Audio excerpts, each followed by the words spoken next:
Excellency Dr. William Samoei Ruto, President of the Republic of Kenya, my colleagues, judges, distinguished jurists, and delegates from across the world, representatives from our development partners and international organizations.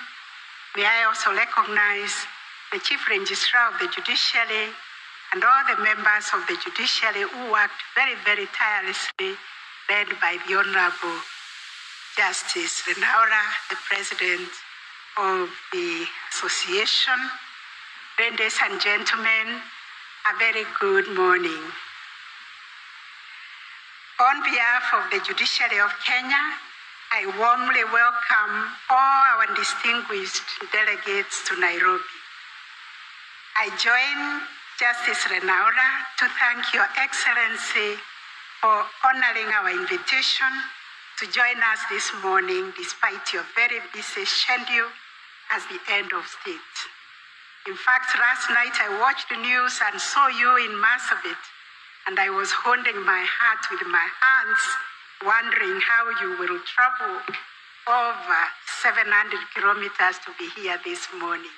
You must be a miracle worker, and for this, we are absolutely grateful.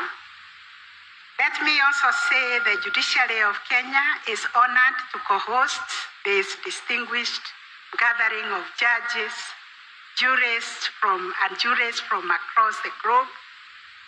We in Kenya are proud to be a member of this vital international community, and we are delighted to provide a platform for the critical discussions that will unfold over the coming days. I hope and invite our distinguished delegates to take this opportunity to extend your stay and sample what our Kenyan hospitality beholds. Beyond this conference, we invite you to visit our tantalizing tourist sites. This 14th World Conference reaffirms our shared determination to confront one of the most urgent humanitarian and legal challenges of our time. With over 120 million people displaced and migration systems worldwide under strain, the role of the judiciaries in upholding fairness, legality, and human rights has never been more critical. But more critical also is the realization that none of us is safe. We are all likely to be these numbers, 120 million people.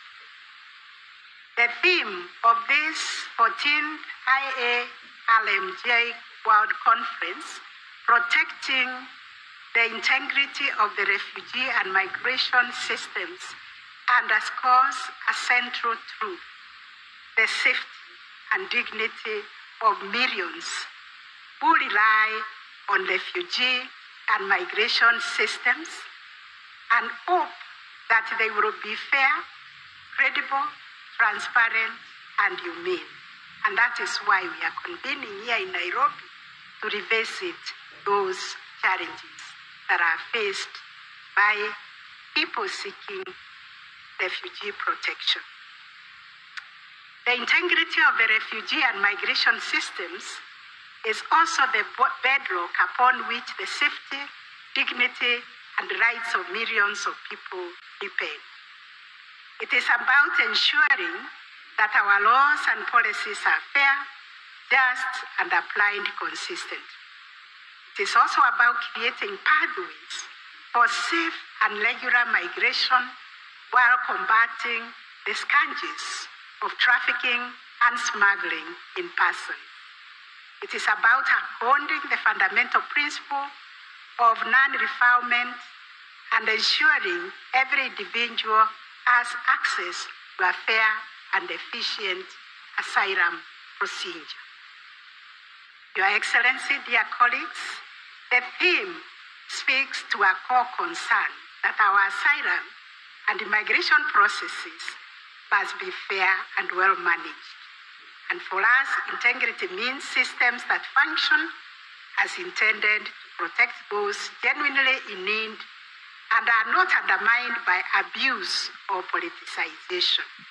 It means systems are in place which can be trusted by the public, that refugees and migrants can approach with confidence, and that those systems are resilient and cannot be manipulated.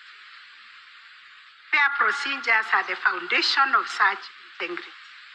Every asylum claim must receive the impartial hearing with due process, the right to appeal, and access to information and counsel.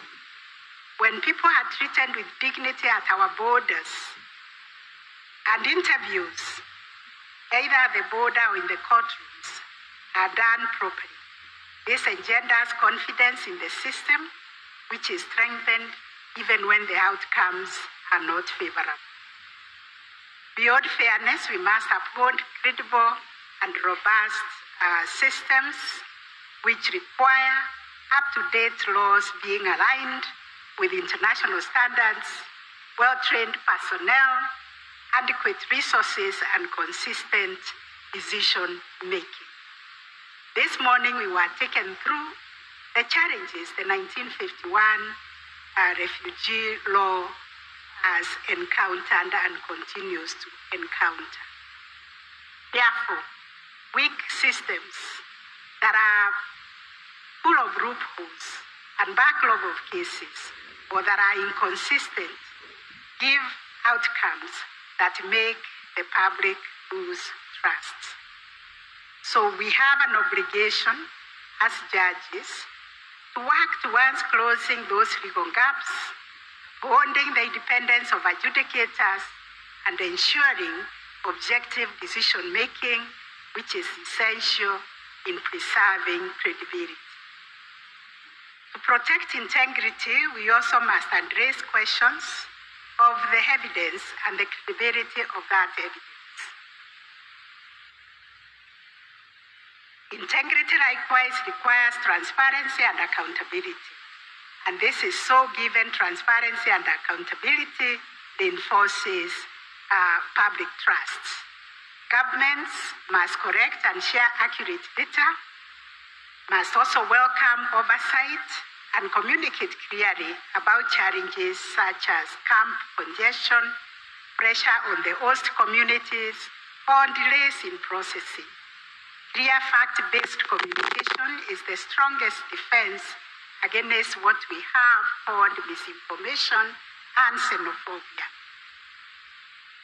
Here at home in Kenya, our progressive judicial decisions on citizenship, statelessness, and family unity of refugees exemplify how, even when systems are strained, the rule of law must prevail and the judiciary must remain steadfast for ensuring there is justice, humanity, and accountability. It is these judicial decisions that have given credibility to a protective regime and has offered hope to those who otherwise would have nowhere to go. Such jurisprudence demonstrates that the independence and principled judiciary is indispensable to the refugee protection regime. Courts ensure due process, uphold non-refoulement, scrutinize administrative action, and safeguard the rights of the vulnerable. Your Excellency, brother and sister judges and colleagues, ultimately, integrity in refugee and migration system is a global responsibility. No nation can manage on its own forced displacement. Trafficking or irregular migration is also another problem that cannot be tackled by any nation or any institution alone. Therefore, we continue to need each other, regional and international cooperation. We continue to need judicial dialogue and shared standards, which are absolutely essential. Networks as IARMJ, strengthen our corrective capacity through jurisprudential exchange and peer support. As judges, we are the custodians of justice and human rights by ensuring that laws are applied fairly, by dismantling discrimination and by protecting the vulnerable. We will be upholding the very foundations of a stable, humane, and democratic societies. Therefore, judges, you need to remain vigilant, you need to remain courageous, and give the millions of people seeking safety and better future hope. As we begin this conference, let us renew our commitment to justice, compassion, and the principled decision-making. Let us learn from each other and strengthen our systems for the good of all who depend on us.